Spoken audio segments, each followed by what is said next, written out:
Hi, I'm Abolore. In today's lesson, I will teach to you all ways you can improve your thinking economically. Perhaps the most important reason we study economics is to learn a way of thinking. Economics as a subject has 6 fundamental concepts that, once understood and absorbed, can change the way you look at everyday choices that you make.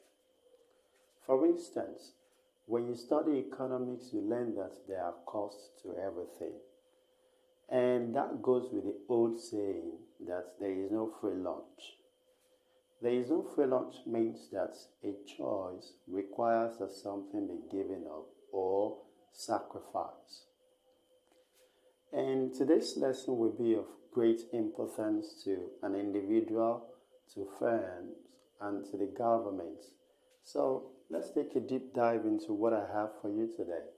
But before that, just a quick reminder that if this is the first time you're watching my video, please do subscribe to my YouTube page by turning on the notification bell.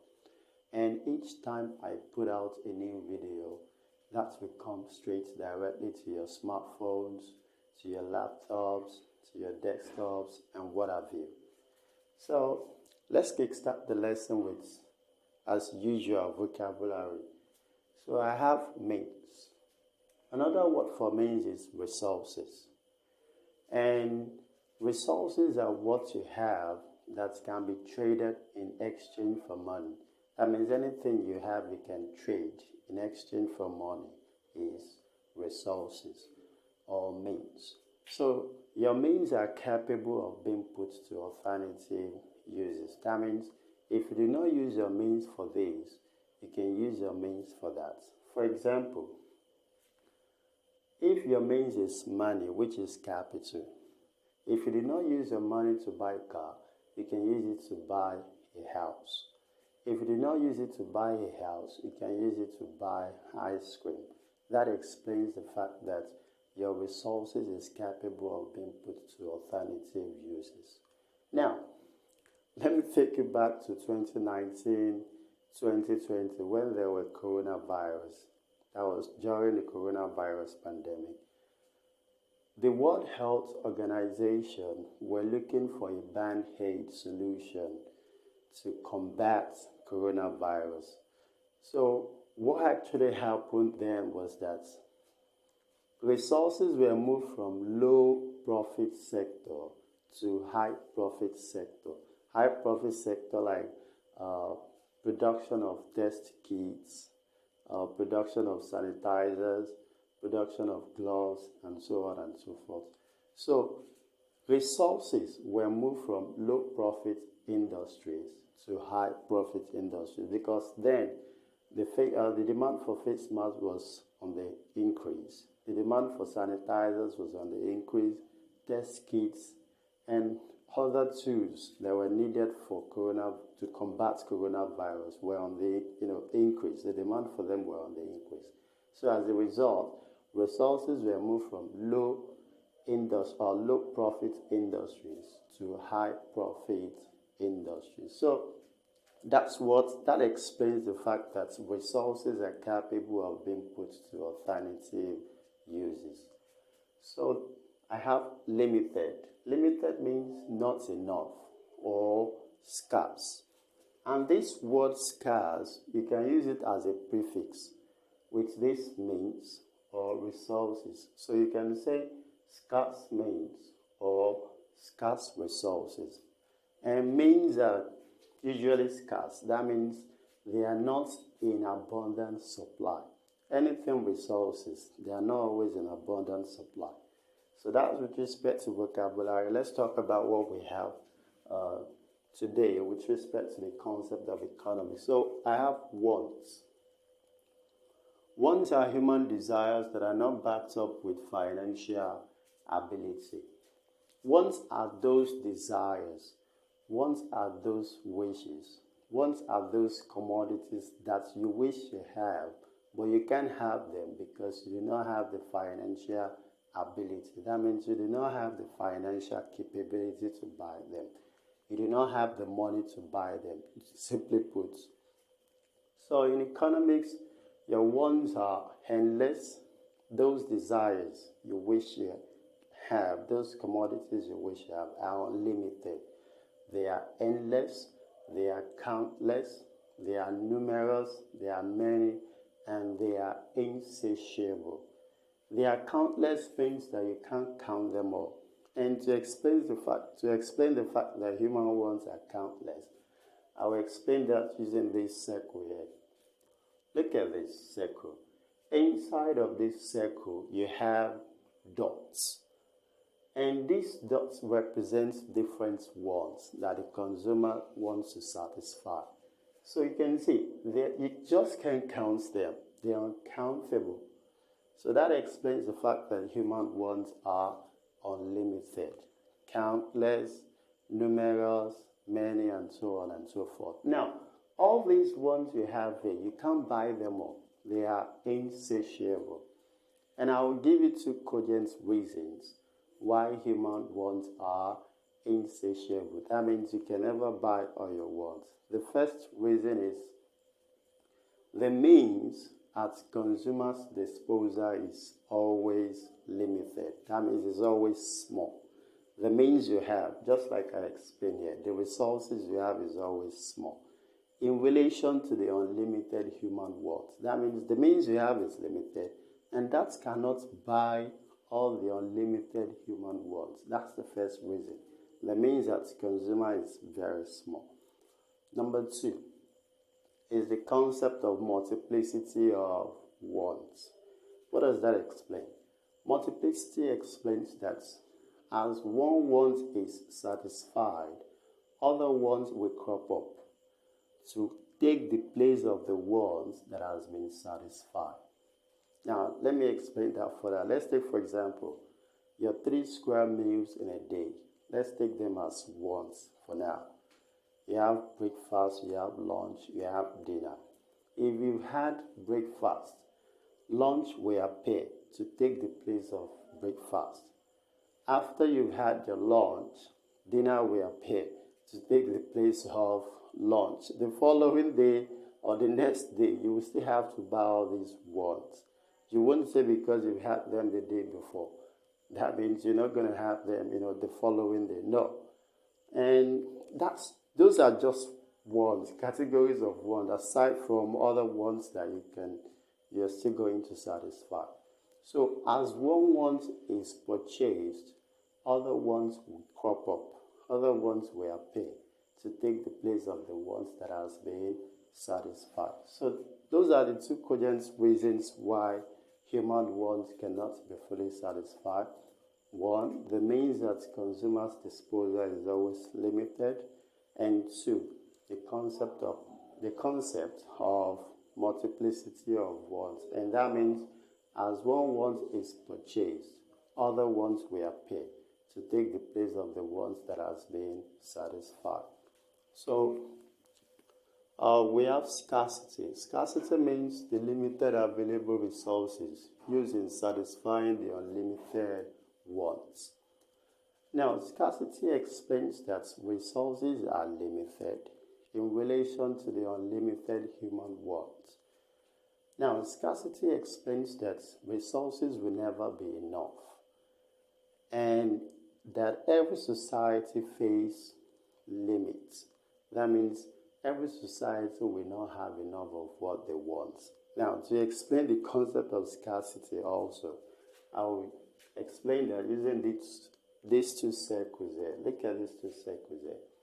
This is the resources, and these are the wants. Look at how big the wants are. Look at the resources, very small. So these small resources cannot buy the whole of these wants, and that creates a problem known as the problem of scarcity. So scarcity also explains that whether people are wealthy or poor, what they have is never enough, and they will always want more. Take for instance, I think the richest guy in the world is Jeff Bezos. His net worth is around $180 billion. Despite the money he has, he still wants more. And let's come back to Africa. I think Dangote happens to be the richest man in Africa. Despite all the money he has, he still wants more. Still wants more money to satisfy his unlimited human wants. So I think it was Burna Boy that sang the song that Dangote still dey find money. Yeah, he still wants more money, just like every one of you watching right now. He still wants more money. Why do you want more money? Because you want to satisfy those unlimited desires, those unlimited wants. So, scarcity is the fundamental problem of economics, without which the subject of economics wouldn't have existed. And without scarcity of resources, there wouldn't be need to worry about who gets what. Because without scarcity of resources, that means if resources are in abundance, everyone will have what he or she wanted. And scarcity of resources means that that thing is not enough to go round. That means it can only satisfy some set of people. So if something is scarce, it must have a price or it must cost something. So anything that is not scarce, for example, air that you breathe in to survive, water, those resources are not scarce. And you can nearly have them at zero price. That means most times you don't pay to have these resources that are in abundance. So those resources that are in abundance, at times you don't pay to have them, unlike those resources that are scarce and relatively scarce. So scarcity is the reason the subject of economics exists. Without scarcity, there wouldn't have been a subject called economics. So as a result of scarcity of means, other problems in economics arises. Problems like scale of preference, problem like choice, problem like opportunity cost, and so on and so forth. Economic questions of what to produce, how to produce, for whom to produce. The problem of shortage, whereby demand is always greater than supply, is as a result of scarcity. So, because means is scarce, then you will have to arrange your wants in order of their importance. You will have to choose. You will have to sacrifice one want for the other, and so on and so forth. So, that's with respect to scarcity. Scarcity is a fundamental problem of economics. So it is the basis on which the subject of economics is based. It is the basis on which the subject of economics is premised. That means without scarcity of, if resources hadn't been scarce, then we wouldn't have the subject of economics. But because resources is scarce, then we have the subject of economics. So, scale of preference, a tabular representation showing hierarchy of wants. So, scale of preference is one of the tools that economists use to analyze data, and it's a tabular representation. So, with the help of scale of preference, you can arrange your wants in order of their importance or priority. That means how those wants are to you. You can arrange them with the help of scale of preference. Now, in economics, it is believed that wants are of varying importance. That means different wants give different satisfaction. So those wants that matters to you, you arrange them, you put them first. So this is the scale of preference of a student. I do not mean standard operating procedure, I mean scale of preference. So the student has a limited resources of $50 and he has all these wants to buy. So with the help of scale of preference, he has arranged all his wants in order of their importance. So he has book first. He has book to buy first, followed by pen, shoe, bag. So if he had all these prices of the goods which the student has to buy, then it's 50 naira. So He only has 15 naira. The student only has 15 naira, which is the disposable income, the amount he has to spend on consumption. So this is the limited resources, and this is all he can buy. 4 of this. So he can't buy this gamepad because of his limited resources. So that means that we have to sacrifice this gamepad for all these wants. So this gamepad is the opportunity cost. So in economics, other problems arises because of scarcity. Because if there had been no scarcity, the students, if he had had enough of resources, no one can have enough. You can only have much. If he had had enough, let's just put it that way, he wouldn't have arranged all these ones. He would just buy randomly. He would buy randomly. So because of his limited resources, that makes him want to buy these 4 alone. He can't buy this gamepad because of his limited resources. So because resources is scarce, then you will have to arrange your wants in order of their importance and buy those ones that are most important to you. Then those ones that are not that important to you, you sacrifice them.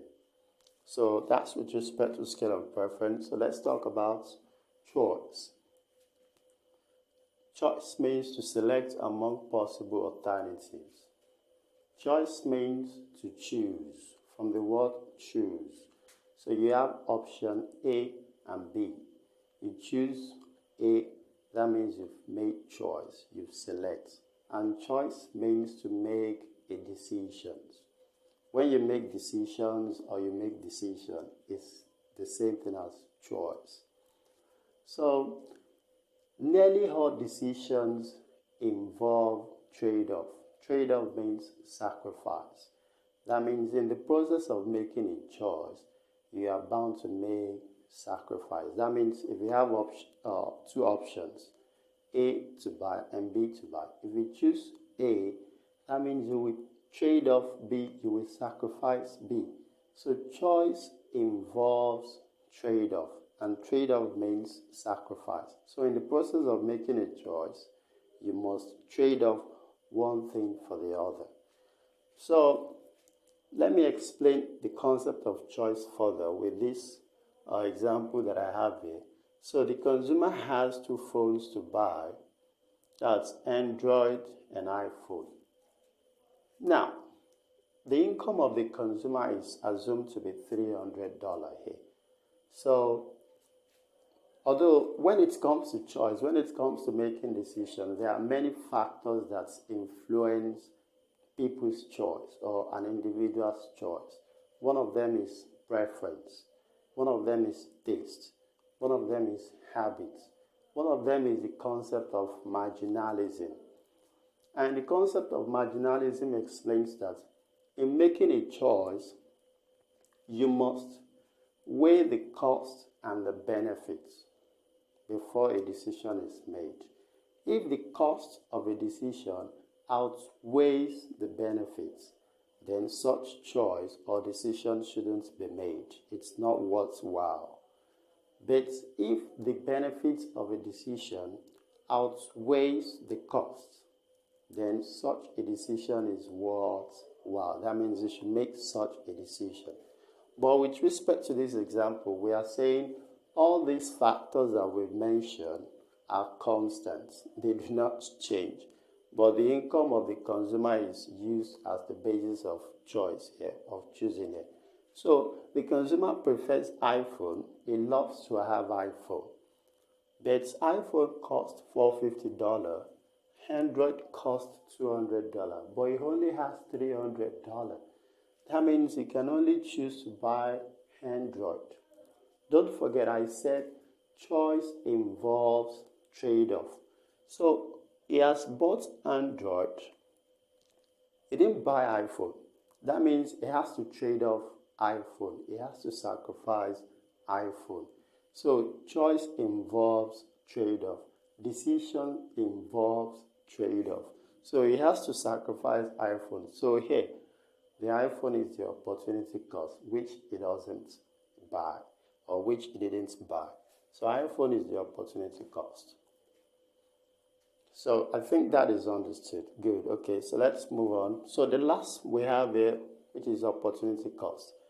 Uh, the next best alternative that must be foregone when a decision is made. Opportunity cost is the next best alternative that must be foregone when a decision is made. Opportunity cost explains to us that things that matter most must never be at the mercy of the things that matter least. And that means value added activity must not be at the expense of non value added activity. For example, if you are a student, value added activity should be reading, going for classes, and all that. Non value added activity could be going to see movies, painting the town red. You just want to enjoy yourself. Those ones are not value added activities. Although all work and no play makes Jack a dull boy, you still do all these non value added activities. You just want to party and all that. It's good. But don't preference them, all these non value added activities. Don't preference them ahead of going for classes, studying and all that, because all these ones are value-added activities. So when economists, when they say cost, what they mean is opportunity cost. When economists mention cost, what they mean is opportunity cost. And there are costs to everything. There are costs to everything. Every activity, there are costs to it. And that goes with the saying that the cost of anything is what must be given up to get that item.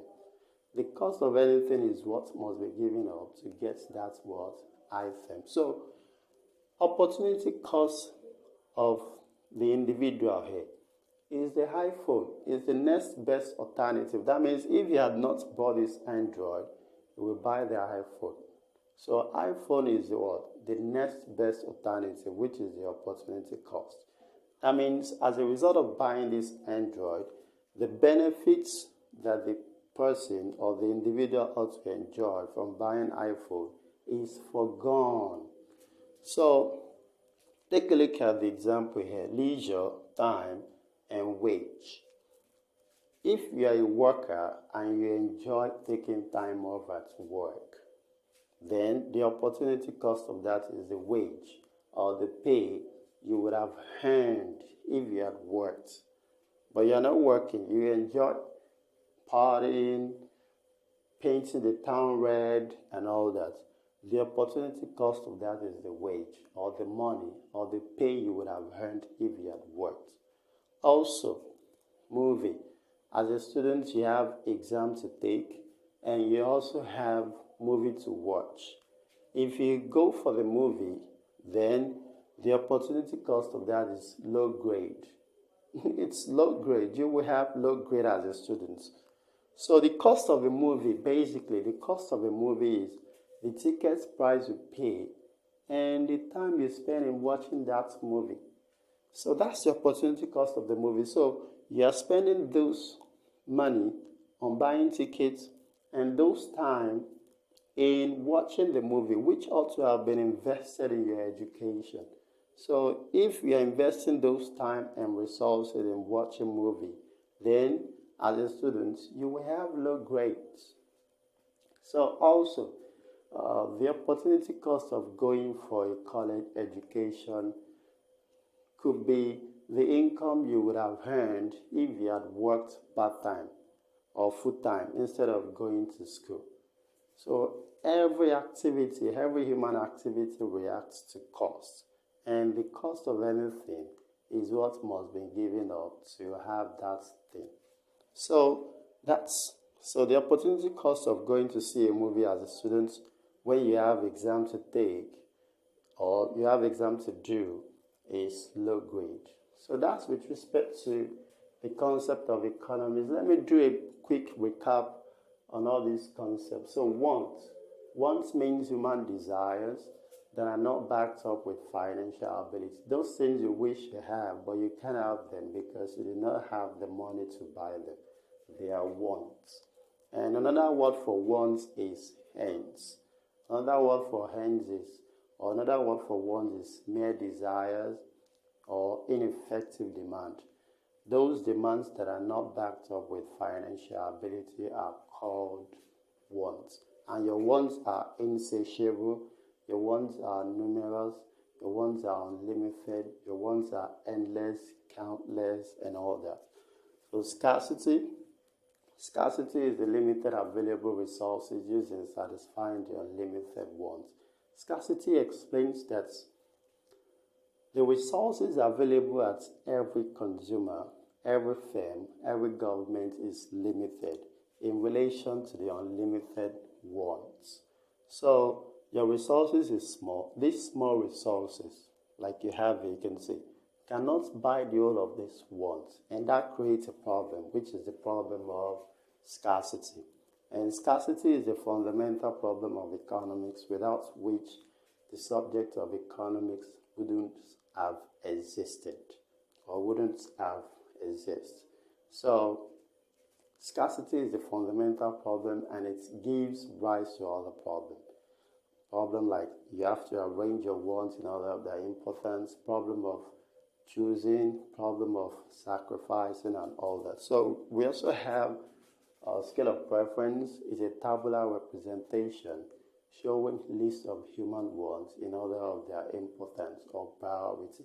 How important your wants are to you, you can arrange them by making use of scale of preference. And don't forget, you are arranging your wants because your resources are limited, because resources are scarce. So the first want here, which is the most important want to the students, is called pressing wants. That means it's the most important of all the wants that he has to buy. Followed by pen, followed by shoe, followed by bag, followed by gamepad and all. So choice. Choice means to select among possible alternatives. Choice means to make a decision. And when you make a decision, there is usually a trade-off. That means choice involves trade-off. And trade-off means to sacrifice. That means in the process of making a choice, you must give up something for the choice you are making. So so in this respect, the consumer has to sacrifice iPhone to buy Android because of its limited resources. So choice arises as a result of scarcity of means. Choice arises as a result of limited resources. So choice is also necessitated by scarcity of means. Why do you have to choose? Because you have limited resources. If resources had not been limited, that is in abundance, you wouldn't even, you choose everything. You choose to buy everything. And the last one is the concept of opportunity cost, the next best alternative that must be forgone when a decision is made. So the consumer is sacrificing iPhone, is buying Android. So let me break down the concept of opportunity cost a bit. Any resources that is scarce must cost something. And any resources that is scarce, that means that goods or that resources has high marginal utility. And when a commodity has high marginal utility, it must have a high price. On the contrary, if a resources has a low marginal utility, it means that resources is not scarce, it's in abundance.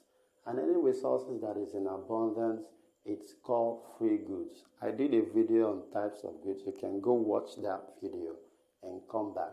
So any resources that is in abundance is called free goods. And most times you don't have to pay for you to get those goods called free goods or resources. So opportunity cost. Any goods that is in abundance, the opportunity cost of them is usually very low. But any goods that is scarce, the opportunity cost of them is usually very high. So that's with respect to what I have for you in today's lesson. So I have for you here brain teaser. Your brain loves practice. So put your answer in the comments below. and whoever gets it, give that person a thumbs up, a like. So brain teaser goes, which concept best explains the phrase time is money? Which concept best explains the phrase time is money? Which of these concepts best explain the phrase time is money? So before I drop off this conversation, let me give you all these beautiful quotes.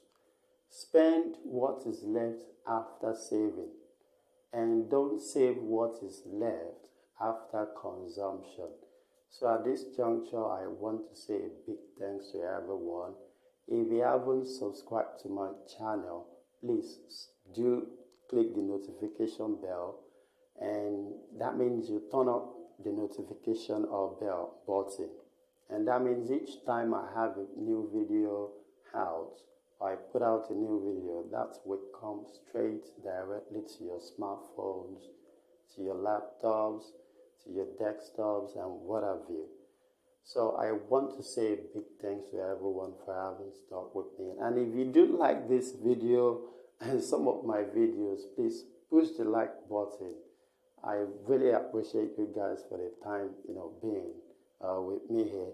And I want to believe you enjoy yourself with the lesson so far. And I want to say to all Muslims around the world, Ramadan Kareem to you all. I think it's time for me to leave right now. I need to break bread with some of my friends. I do have a good one. I'll see you on my next video. Thank you. Thank you. Bye-bye.